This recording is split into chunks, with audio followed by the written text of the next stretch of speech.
Welcome to Seasoned. I'm Marisol Castro. And I'm Chef Plum. How much do you know about the food of East Africa? Probably not a whole heck of a lot. A new cookbook by Hawa Hassan and Julia Turshen aims to change that. In Bibi's Kitchen features recipes and stories behind the food of 8 East African countries along the Indian Ocean. At the heart of the book are the Bibis, the grandmothers, who are sustaining a cultural legacy through their cooking. It is our great pleasure to have Hawa Hassan as our guest for the hour, so you can get to know the flavors of East Africa and the Bibis that are celebrated in this cookbook. But first, let's get to know Hawa a bit. Her journey from refugee to model to creator of Baz hot sauces to now cookbook author is pretty remarkable. Hawa Hassan, welcome to Seasoned. Thank you for joining us. Thank you for having me. This is wonderful.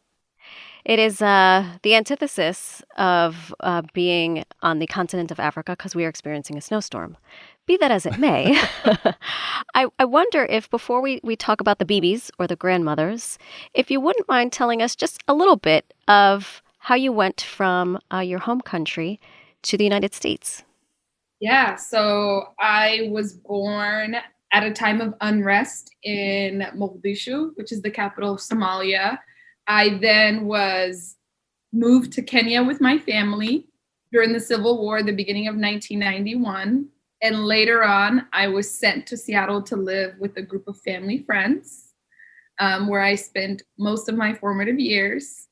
And so, it was all out of necessity that I went from Somalia to Seattle. But, there's a great connection in that all of those parts are a thread through who I am. I'm as much as a girl next door in Seattle as I am the eldest daughter in a Somali family. It's interesting to hear your story because I think like so many immigrants, I remember my mom telling me stories of she came over and she was like, oh, my parents are going to come from Puerto Rico on Sunday. And it was years before they actually came over to what we know as the mainland.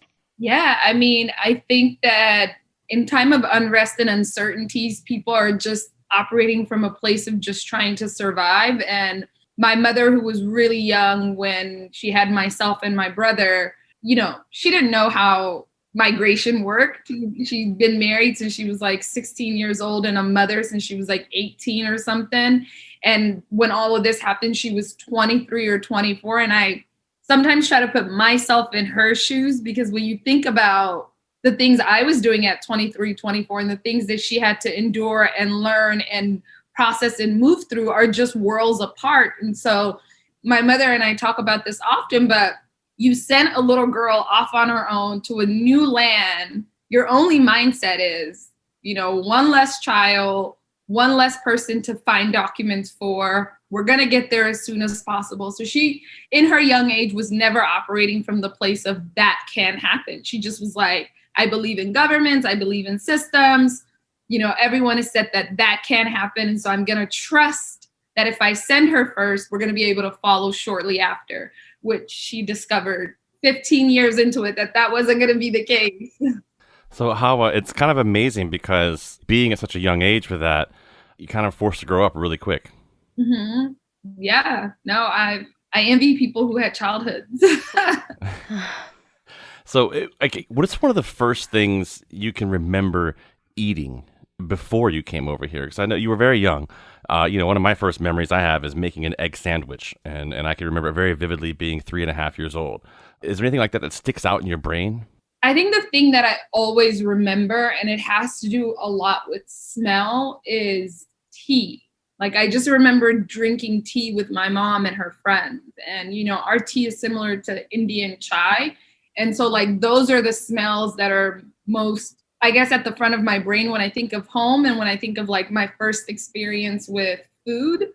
I just think about that shah as opposed to like, I don't remember the first time I had pasta sauce because I feel like I've been eating it my whole life. But with the tea, it was like a privilege, Food is such a powerful thing, and you're so right how it affects you in different ways. For me, it's even hearing certain things or, like you said, smelling certain things can really bring you back. It's super powerful, man. I think it's great to just recap all that. And, like I'm already hearing that egg sizzle in the pan again when I couldn't even see over the stove, Yeah, no, absolutely. It really transports you to that time. I want to just continue on your journey of you're in Seattle. You joined the basketball team, I joined the basketball team. by the way. So jealous. To what position did you play? I played the 2 and the 3. So like I was like a small guard and a forward because I was really tall. How tall are you? I'm 5'10".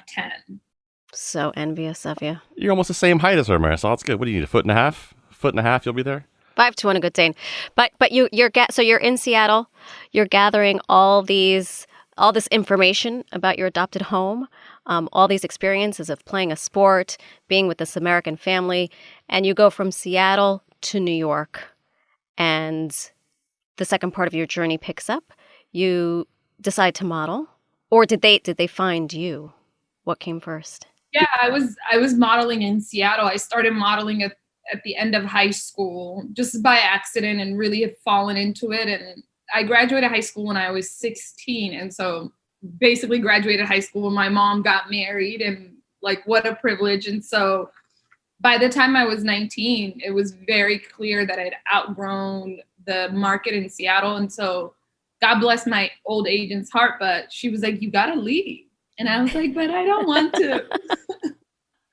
And at this point in your life, what role did food and cooking play? 0. I grew up with the idea that cooking was a chore.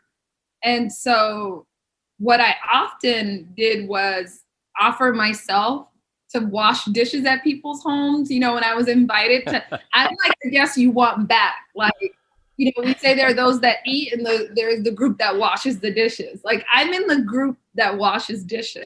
And so, it didn't. I had no interest in cooking. I had no interest in eating Somali food. My biggest interest was assimilation. Like, yeah. There is this is it. Like, no one's coming. So you've got to get used to this life. You've got to be I was trying to take the path with the least resistance, which was to just dive in and become an American teenager. Which is so interesting because I think you hear now in this day and age, I'm the daughter of immigrants, and I have such vivid memories in college of being like, I'm tired of assimilating. But when you're fighting for your survival, I think, to your point, you want to blend in, you want to feel comfortable, you want to assuage the fears of the people that look at you as though you are completely different. And you managed to do that, which is, speaks volumes to your character because you didn't stop at the modeling. No. You were like, oh, wait, there's more. There's more. Yeah, no, absolutely. I mean, I'm still this way in that, like, I realize how different I am, but I think my superpower comes in connecting with people. And so even as a little girl, my biggest desire was to have my friends' parents think that I was safe, knew that I was a good kid who had just had different circumstances, and that has really served me in life. Like, I have no interest in being or acting far away from myself. And one way I learned to do that really early on was just to put things in compartments. Like, okay, you're a childless or you're a motherless child, but you're also really privileged. You play on this great basketball team. You go to a wonderful high school. So many people are invested in your success. And that has really been what saved me in my life, in that I just didn't have the luxury to resist, So I did the best that I could with what I had. And that was just to always stay in deep gratitude for the life I was having.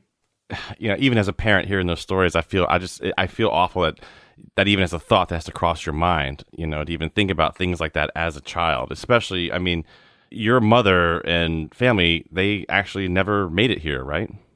Yeah, no, they migrated to Oslo. And in 2008, I also went to Oslo because by now I'd been living in New York and I moved here at the tail end of 2015. And so, I got here and I was like, oh, Oslo is closer than Seattle to New York. That's how it felt to me. I was like, oh, it's like flying to the West Coast. Yeah. And so I booked myself a flight and went home. This is fantastic. And if you're just joining us, we are in conversation with Hawa Hassan. She's the author of In Bibi's Kitchen, the recipes and stories of grandmothers from the 8 African countries that touch the Indian Ocean. And that trip to Oslo inspired the entrepreneur in Hawa. Because what did you bring with you on that trip to Oslo? Well, the first trip, I didn't bring anything but my suitcase. But as time went on and I went back, I started to get really comfortable in my role again as the eldest daughter and, in our family dynamic. And one of the last times I went back while I was modeling was 2014, and I took my Vitamix. And I told my mom, I was like, I need my Vitamix because, obviously I'm modeling. So I had like a very regimented life. I woke up at a certain time, went to sleep at a certain time, worked out, and I was blending green juices every day until Ramadan came and I started making the food because I wasn't fasting the first few weeks. And one thing led to another, and my mom just kept saying, your blender works so much better than ours. I was like, it's a Vitamix, no kidding. I know. Hey, quick question about that. What do you do? Does one check a Vitamix, or you can put that in your carry-on? I mean, how does that work? Oh, so I just couldn't check the blade. Right. I could the whole thing. I had to take the blade out. So I carried the actual thing, but I checked the heavy part. That's fantastic. I love my Vitamix, by the way. It's awesome. I wish I had that same relationship with it now, but I. So your mom is saying you've got this super powered blender. And what did you decide to do with it? I mean, it just felt like everything I made was better to her because of the blender. And so that September, I came back home because it was getting ready to be Fashion Week. And I told my mom, I was like, I'm not going back to modeling. And my mother is an entrepreneur, and she's in all sorts of businesses across the globe. And she was like, oh, good. She's like, great. Now you could become a lawyer. I was like, by the way, can I have your Vitamix? Yeah. I was like, I'm not becoming a lawyer at all. So I packed up. I rented my place out in Brooklyn, New York, in the same neighborhood I live in now. I moved to Seattle and moved in with my best friend, her 2 kids and her husband. And I slept in the room of the girls. I slept in one of their bunks. And I just got to work on, trying to figure out, how does one scale a condiment business? What does the market look like? Who are the big players in it? What's really missing from it? And in that, I was like, oh my God, I've been missing from the conversation all along. Yeah. What was the initial condiment that you came up with that you're like, this is the one that we have to put out there? This is the one that we're going to start this with. This is going to be the basis, the foundation of this business. The coconut cilantro, the green sauce that we have. I remember making it, and it was so spicy, but it also was like really sweet and chunky because of the shredded coconuts. And I was like, I don't know what this is, but I know that the cilantro and the coconut and the jalapenos play really well together. And if I like it, others are going to like it. It's interesting to hear you say that because those 2 flavors, coconut and cilantro, are very polarizing to the American palate. People either love cilantro or they hate it. Similar with coconut. Yeah. My general rule of thumb is if you don't like cilantro, we're not friends. Yeah. I mean, until you're at a farmer's market and people are like, no. He's like, so. You're like, they do that. She's right. They do that. like, you just move on. It's like they're mad at you for it now. Move along. So yeah, it's so interesting because food is so, we're in a space now where people are like, food is political. Food is so political, but it's also so personal. And you could be in a random town doing samples and someone tells you a whole story about their relationship to cilantro. Yeah, you're absolutely right. I feel like as a chef who cooks out there for a living now, I get those stories all the time. People want to break down, well, let me tell you why I don't like something. It's pretty incredible. And when you just shook your hand and said no, I've seen that so many times. It makes me crazy. It's interesting. You're listening to our conversation with Hawa Hassan. She's just written her first cookbook with Julia Turshen. It's called In Bibi's Kitchen. It's time to take a short break. Coming up, we'll get into some of the recipes from the book. And after the break, more exploration of Somali flavors and how Hawa created a way to bring them to your table. I'm Marisol Castro. And I'm Chef Plum. You're listening to Seasoned. We'll be right back.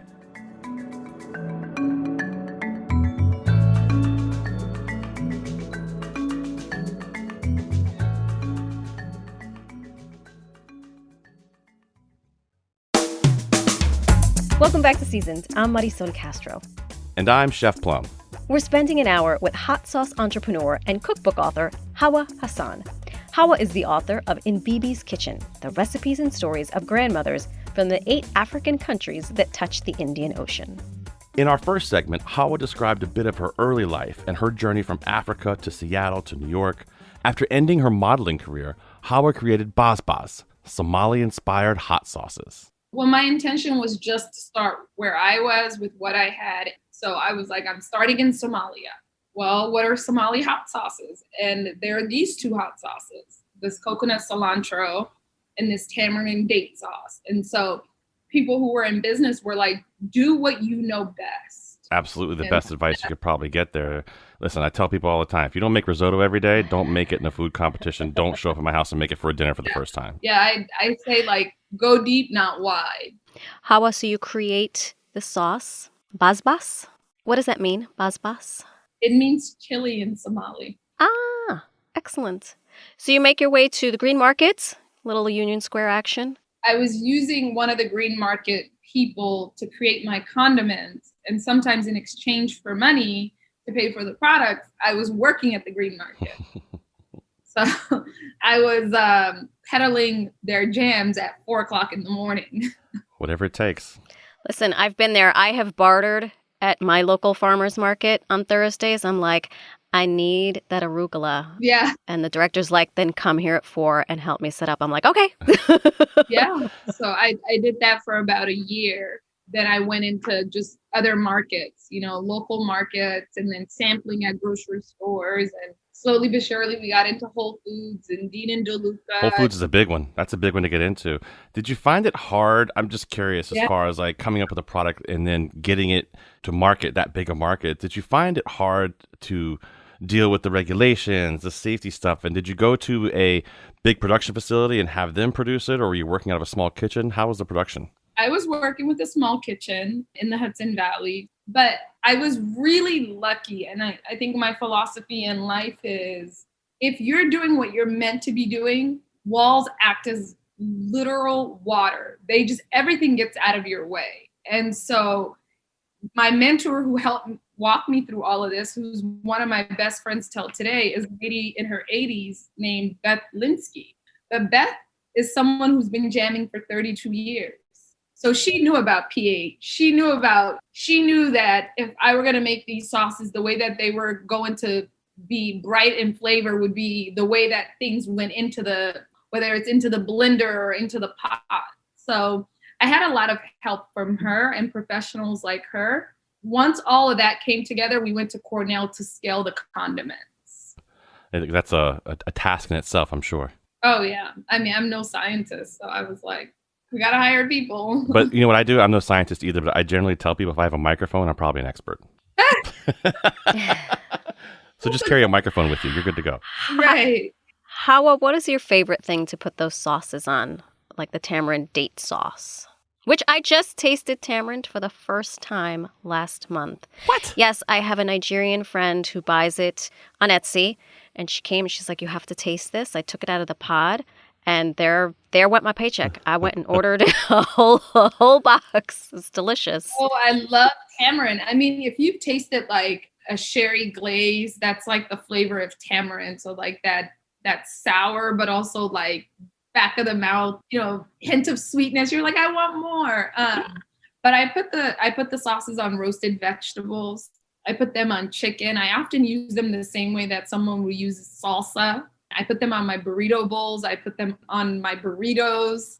I use them on everything. I love it. Inevitably, there's a time when we do these interviews where my stomach starts growling. So apologies if it's making noise. So the sauce business is actually what brings you to kind of where you are now, which is you have this cookbook. But what was the true impetus behind creating this cookbook? My intentions are to talk about Africa 360. What does it look like if I were to talk about Africa from the 5 senses and just a full circle? And so going into my business, that was the business plan. It was, how do I create a line of condiments, start in Somalia, expand to a condiment line from the continent of Africa, How do I then go into people's kitchens? I can do that through writing, and then I can do it on TV. It was like, what do we do the first 2 years? We get established. What do we do the next 2 years? You sell a cookbook. What do you do after that? You have your own TV show. How do you start to be at the table in a way that is empowering to the customer and also carries your message deeper? And so that's where the cookbook came from. I have, like you were just saying, I had a mic and the opportunity was there to talk about 8 African countries, and the thread happens to be grandmothers in the Indian Ocean. But a lot of what we're doing right now is educating the consumer. The Indian Ocean is chosen because it is the spice trade. So if you know about cinnamon, you shouldn't have any issues being able to make these foods. And the flavors themselves are amazing. You're talking a lot about even just cinnamon and spice trade. What are some of those flavors that are kind of right on point with this type of cuisine? Coriander, cumin, cinnamon, cloves, turmeric, whether it's toasting the turmeric, whether it's making your own spice blend, showing you that, barabare can be used outside of Ethiopian food, but also enabling you and teaching you how to make your own spices, right? If I can, remake your pantry, and if I can prepare your pantry, then you can cook from a global perspective. As you look through the book, it's really beautiful just to look at the way things are laid out. And I think something that you and your partner do, which makes complete sense for those of us who don't know anything about East Africa or Africa, the continent, is you take us there. So what is it that you want people who read this cookbook to understand about East Africa and what the Bibis or the grandmas bring to East Africa? Because that's essentially what enabled you to write this book. I want them to see themselves in the book. The book was named Bibi's for a reason. It was because 3 years ago, I was like, I know that Americans can say this. And grandmothers mean a lot. We all have a grandmother if we're lucky, right? So everything in this book has been hand-selected, has been selected with intention. And so my hope is that everybody who picks up this book sees themselves in it and can relate to the stories, the human stories, and then can, place themselves in a kitchen by making the foods. So how I got to ask what it's like to interview grandmothers and talk about, especially with recipes with grandmothers, because I've done this in the past, and even from my own grandmother years ago, getting recipes from her. They're written on like some tomato wrapper or something, and it's all scribbled on there. Half of it you can't even tell what she wrote, and you try to ask her about it, she can't remember, and she just makes up as she goes. Was it difficult interviewing these grandmothers and getting the recipes from them? Difficult? No. Challenging in that, we had to video it. There were language barriers. There was just space between us. Sometimes I was here and then a grandmother would be in Madagascar and our photographer would be with her, and there were electricity issues. So there were logistical issues, but outside of that, these women were so excited to share their stories. They were so excited to be invited to the table. And I think that is all across the American landscape in terms of food. We don't talk about our elders, and we don't talk to our elders. We just appear on TV like, this is my grandmother's recipe. It's like, well, okay. Just the thought of you even interviewing a Madagascar grandmother on Skype or Zoom, and my toes are twitching right now just thinking about all the issues that could arise from that. Yeah, there's a lot of being flexible, being involved in making this. I could imagine. It's interesting, Hawa, because as I hear you talking, I rely heavily on my mom. I'm still lucky enough to have her. And I think about her. I don't have my grandmothers, but she'll often talk about her aunts or her sisters who are all in their 80s and 90s. And something that struck me, and they're all grandmas, right? Or abuelas. Mm-hmm. And what strikes me is kind of comical. They will fight over who makes the better rice, because there is no faster way to get your Puerto Rican card snatched from you than to not make rice with begao, which is like the burnt part, right? And I know every country has its own version of that. Was there any infighting with your Bibis? Were they like, oh, I make this really well? And you interviewed another one and she was like, oh, no, that's not how you make it. Yeah, no. So only 2 of the Bibis know one another. And one is in Yonkers and the other one is in Nairobi. But no, there wasn't any of that. There was a lot of I think it never even occurred to them until the book was out, that the scope of the book. Yeah. And also it puts into great perspective for me too. Like I always tell my partner, something will happen and he'll be like, how exciting that happened.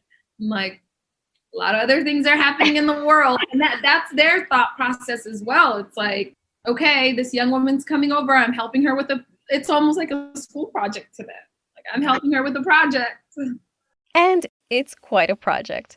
We're talking with Hawa Hassan about her experience writing her first book, In Bibi's Kitchen. It celebrates the Bibis, the African grandmothers, who were cooking the dishes of their native East African countries along the Indian Ocean. I'm Marisol Castro. And I'm Chef Plum.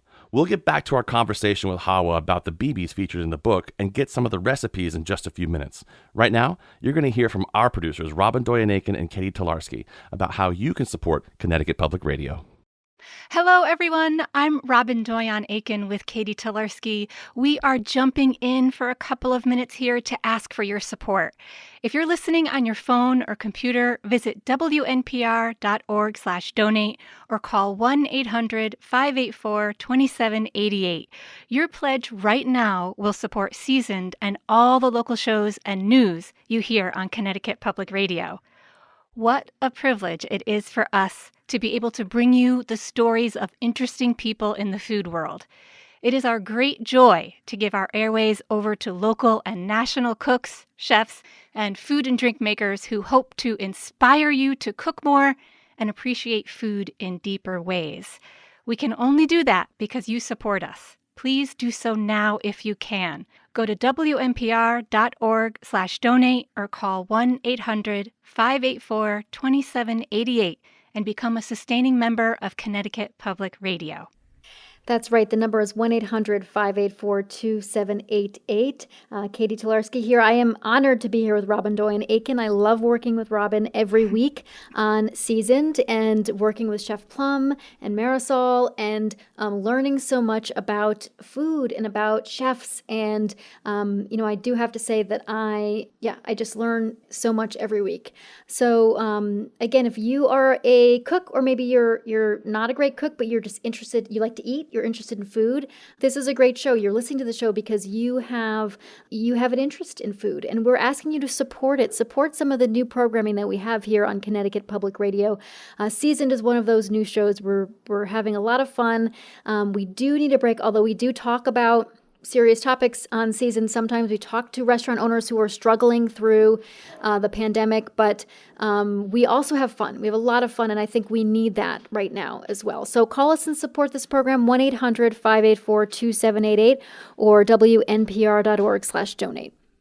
Yes, you wouldn't dream of walking into a restaurant or a bakery and taking a bite of a croissant or a donut and then walking out without paying for it. I mean, that would be crazy. So the ask we're making here today is that you help pay for what you consume. Connecticut Public Radio is a great buffet of news and local talk shows and national shows.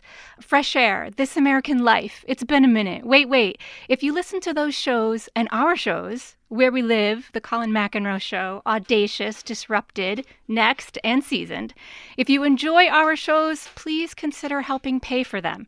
You can do that at WNPR.org/donate or by calling 1-800-584-2788 and becoming a sustaining member. Or any amount you can spare is appreciated. It doesn't have to be a personal fortune because support from lots of listeners, all of you in this community, adds up. Please do support what you listen to every day. Robyn, I feel like every time I fundraise with you, my dog comes over and drinks out of the water bowl, and so that's what's happening right now. Lila gets thirsty. Yeah, we make people hungry too. That's right. So again, 1-800-584-2788 or WNPR.org/donate. So important for you to support all of our programming. We have 3 new shows here at Connecticut Public Radio. We are growing the newsroom. We're growing our talk shows. It's so exciting. It has been, 2020 was just an incredibly hard year for so many people. And we know that means that there are so many people who maybe can't step forward and pledge support to this programming now. But If you're someone who can, we're asking you to do that. You're asking you to be there to keep this programming coming to you day after day and week after week. So support Robyn, who is an incredible producer, and all of the team here at Seasoned, 1-800-584-2788 or wnpr.org/donate. Thanks, Catie. Thanks for saying that. If you're new to Seasoned, here's what you'd be supporting with your pledge.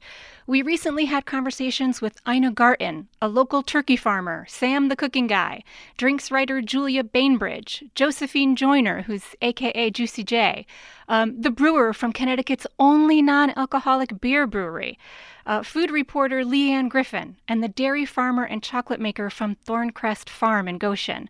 We talked with local chefs from all over the state who've described the pandemic's impact on their restaurants. And of course, talking with you during our monthly live listener call-in shows has been a blast. All of those conversations are made possible because of your support. If you haven't donated yet, please visit wnpr.org/donate or call 1-800-584-2788 to keep these conversations going.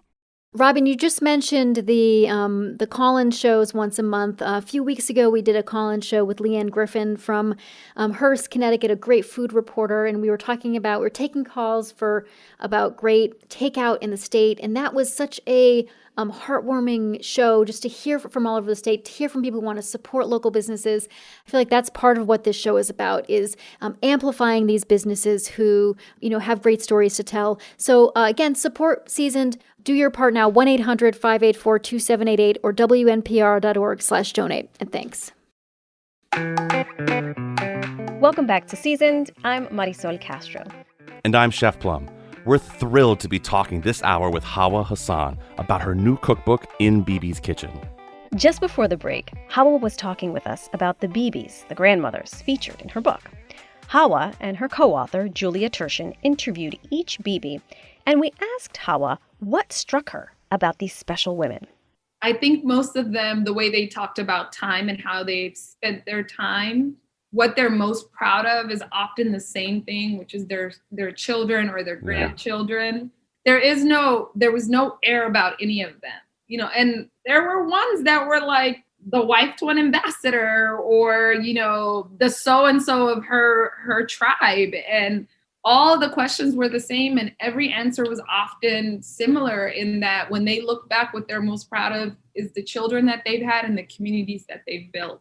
That's beautiful. I love that. I also love that you've profiled a Bibi in Yonkers, New York. That is hysterical to me. Are there any Bibis in particular that stood out for you or that stuck with you? I mean, all of them have touched me in their own way, but Ma Gannett, who lives in Yonkers, has an incredible story. And, I call her like the MVP of this book because even when I thought I couldn't go on, I would send her a text and she'd be like, talk to my friend in London. Oh. She just is incredible in every sense of the word. And the day that I went to her house, it was a feast. She's always stuck out to me. And it's the country that I've grown up the closest to. All my friends are Eritreans and Ethiopians. And so it was almost like a homegoing for me. Mm-hmm. Do you still maintain contact with a lot of these women? Oh, yeah. Yesterday, I was on the phone with our grandmother in South Africa. I'm on Instagram with a few of them. So That's fantastic. I hope to have a lifelong relationship. Hawa, oftentimes in a cookbook, you'll get some sort of prologue or some sort of note from the author saying, this is what you need to make successful recipes for this particular book. So what do we need? What are the essentials to cook African food? I think you have to have a pantry that's reflective of the foods you want to make. So your pantry has to go beyond peppers and salt. You're going to need cumin. You're going to need coriander. You're going to need turmeric. You're going to need cloves. You're going to need, not in our book, but some recipes call for black lime. You'll need that. And so I think also once you start to build a pantry that's reflective of the world, you'll start to see that it expands even the way you think about the world. And what you're able to cook also expands, right? Because if you have rice in your pantry and you have the spices, you're able to make a Persian dish. Mm-hmm. You're able to make a pilaf-styled rice from anywhere in the world if your pantry is well equipped. And, we're lucky. We live in a world now where we can get any of these things from Amazon and have them delivered in 2 days. Absolutely. Anything. Absolutely. Yeah, and in some areas, you can go to the bodega and find all. I just got turned on to a bodega in South Norwalk that I had no idea existed. My sister and I, we have cubbies there now. Those are like the creature comforts that we thought we had left in New York City, but alas, we found them. I love a well-equipped bodega. Oh, and the cat. You can't be a bodega without a bodega cat. Hawa, what are some comfort food from the cookbook? What qualifies as comfort food in East African cuisine? Even when I spoke to the grandmothers, like, when are you your happiest, or what do you crave? It's much more about the people that are around the table as opposed to what's in the dish. And so when I think about comfort food, I think about like my mom's pasta sauce, or I think about being with my mom. I think about like one of my sisters cooking and the screaming of my family in the background. But there, it's not defined in the same way. It's much more deeper. A lot more of comfort for me is when my kids are all around the table and no one can get a word in. Especially in just checking out the book and doing some research here. One of the things I think surprised me was how much pasta plays a role in Somali cuisine. It's kind of insane. I just never would have thought of that. Yeah. And another thread in this book is there's a bit of a history lesson at the beginning of each chapter, because again, spelling out the opportunity to our audience here, I think empowers the audience and gives people the opportunity to be welcome to this kind of a book, right? So talking about how Somalia was colonized by the Italians, having a pasta recipe, talking about our idea of a red gravy, and the only difference, again, being those spices that came through the Indian Ocean. I think so few people, especially here in the United States, realize that colonization had this influence. And that sometimes is the catalyst for some really unique cuisines. I think about Vietnam. I think about places where, people came from, Western or Eastern Europe. Right. And that forever infused an area's cuisine with something that you wouldn't think of. Right. The French heavily influenced the Vietnamese landscape in terms of food, right? But then like people talk about crepes and a little bit of a history on crepes, you will learn that the French got it from another part of the world. I mean, food is such a connecting point for so many different things. I also, in doing some research, bananas and coconuts are incorporated into these meals. How does that pairing make sense? Because I'm talking about savory stuff. I'm not talking about like, I can make my kid a banana and peanut butter sandwich and it makes complete sense to him. But if I put a banana in his carne mechada, he would probably throw it in my face and be like, woman, what are you doing? Until he gives it a try. I mean, it's really all about how do you incorporate sweet and savory. In a lot of the cuisine here, there isn't a differentiation. What is the word? Differentiation. Ooh, that's a mouthful. It's like the Caribbeans. They have their own version of bananas. You also do too with the plantain. Maduros, yeah. But it's the same way we're eating it, but we're having a different form of a banana or a banana at a different stage. I can't think of a time in my life where I didn't think a banana was good with like a pizza, or it's good with everything. Oh boy. Bananas and pizza. I don't know, as Connecticut people, I don't know if we can say that. I don't know if that's okay or not. Pizza's a religion here. We'll have to talk to our friends in New Haven who, that pizza's religion. Oh my gosh. Sorry. She said sorry. We could try to tell our friends at Moderna Pete's. Yeah. I believe pineapple goes on pizza, so I'm probably not qualified. I know. I'm sorry, everyone. Yes, I love it. Hawa, what are some of the first recipes folks should dive into when they get your cookbook? The sukimo, which is greens with tomatoes, collard greens with tomatoes from Kenya. It's literally 6 ingredients. It cooks really fast. It's a different version of what people are used to because you've got coriander, cumin, and turmeric in there. Another thing I would say, an easy place to start would be in the Somalia chapter, the sugo, which in Italian means sauce. The only difference is the hawaj spice that goes into that. Again, very reflective of the Indian Ocean and those warm flavors. We have a starter bread in here that has like 3 or 4 ingredients in it called Catie from Eritrea. Cooks really quickly and easy to make. Yeah, I think the whole book really does speak for itself in that nothing is too far-fetched. We've got some recipes actually featured on the website, ctpublic.org/seasoned, that I want to dive into a little bit and talk a little bit about. Just the chef in me wants to talk because, like I said, I think this is a cuisine that we don't spend enough time on and need to learn more about. And that's why I think this book is so important. Zanzibar pilau. It's basically like a rice pilaf, right? It's a rice pilaf, which borrows its name from, the Persian version. It's just white rice, unsalted butter, a yellow onion, cardamom pods, a whole cinnamon stick, cloves, unsweetened coconut milk again, all of that cooked together. And what really makes it special is the whole spices that go into the dish. And you toast the rice as well, kind of in the pan, right? Yep, you do that in the beginning. Yeah, I think that brings out more of those nutty flavors and just adds a depth to the rice, which is unbelievable.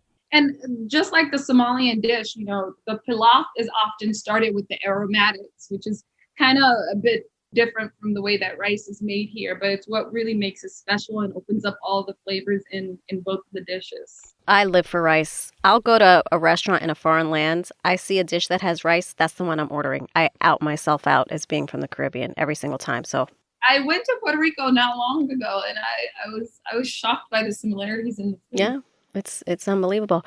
Talk to us about the kicha fit fit. Yeah.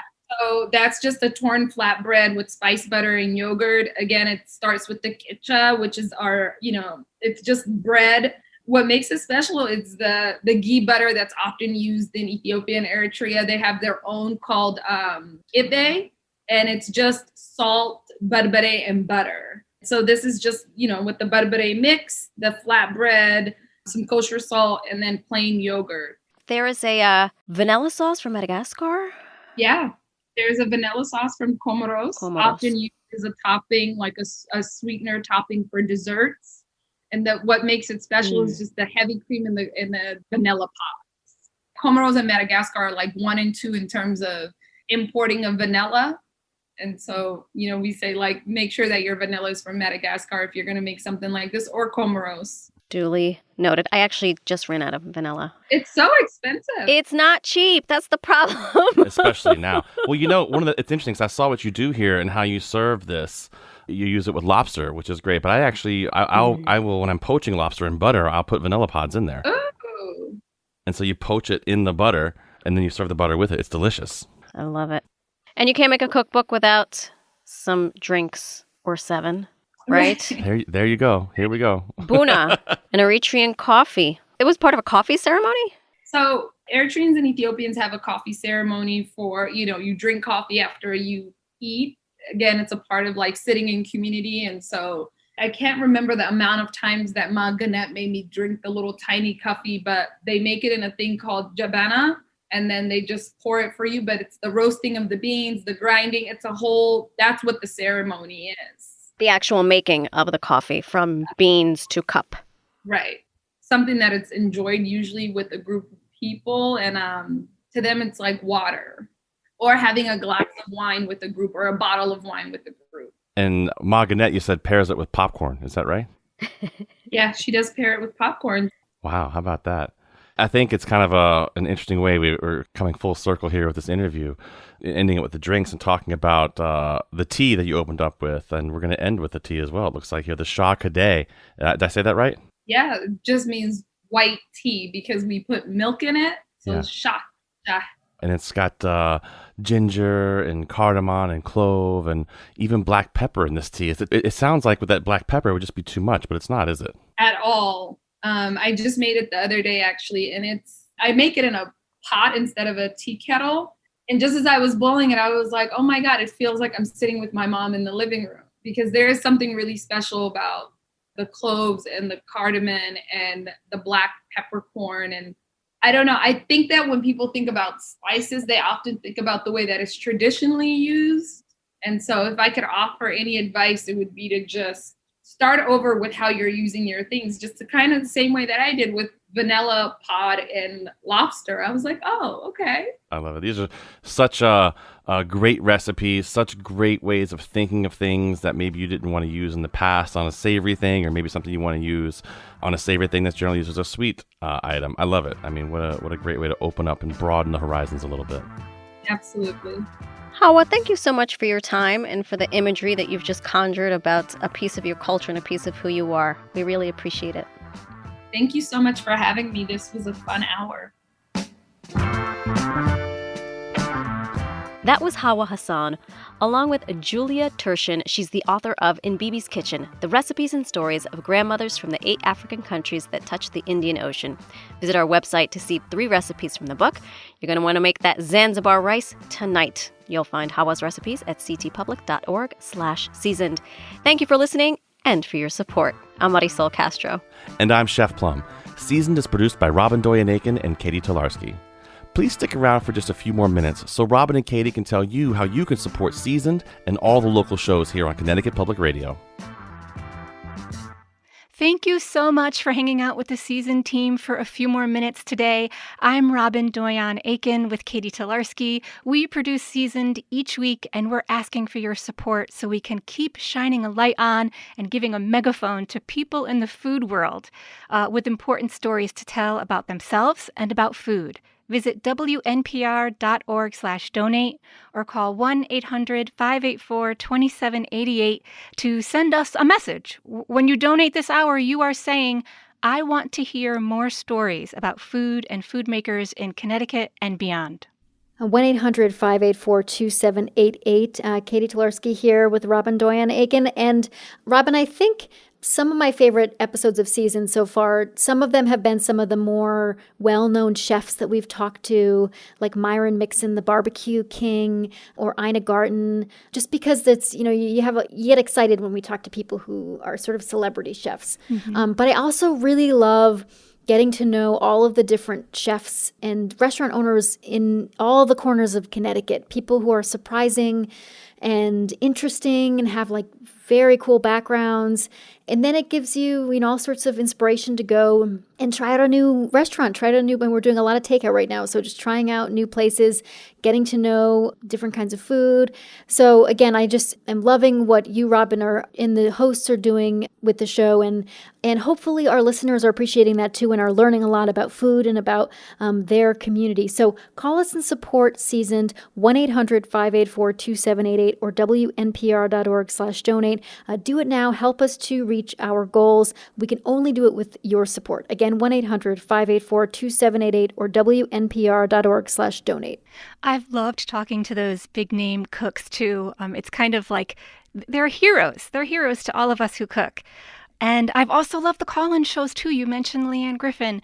Do you know, even though she's been on the Food Beat for more than a dozen years, our listeners were calling in and recommending spots to her that she hadn't heard of yet and that she is going to be trying. So it is a true community effort happening on the Season show. And we know that 2020 was a tough year for everyone. It wasn't only restaurants that had to learn to pivot to survive. Here at Connecticut Public Radio, we all had to learn how to pivot to keep bringing you the news and the local talk shows you depend on. We figured out how to bring you entirely new shows during a pandemic. Zoom and Skype are getting us through. Your donations are getting us through. If 2021 is looking like a better year for you, and you can afford to, please support us. Jump on WNPR.org/donate or call 1-800-584-2788 and give an amount that works for you. We will keep pivoting as needed, learning new technologies and investing in new ways to tell stories about our communities. Your support is so appreciated. One more time, go to WNPR.org/donate or call 1-800-584-2788 right now to make your pledge. And thanks.